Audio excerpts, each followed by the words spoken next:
16 জুলাই মঙ্গলবার। এদিন সারা দেশে শিক্ষার্থীরা ব্যাপক বিক্ষোভ করে।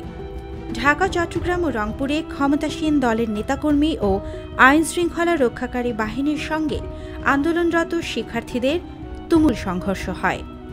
এতে রংপুর বেগম রোকেয়া বিশ্ববিদ্যালয়ের আন্দোলনকারী শিক্ষার্থী আবু সাইদ সহ সারা দেশে অন্তত 6 জন নিহত হন। এরপর নিহতদের খবর বিভিন্ন মাধ্যমে ছড়িয়ে পড়লে উত্তাল হয়ে ওঠে ঢাকা ও রাজশাহী বিশ্ববিদ্যালয়।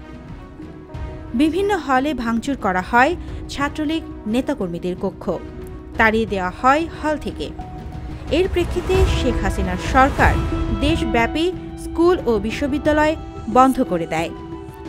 এদিন আন্দোলনকারী শিক্ষার্থীরা ঘোষণা করেন নতুন কর্মসূচি। নিহতদের স্মরণে পরদিন গায়েবানা জানাজা ও কফিন মিছিল হবে বলে জানান তারা।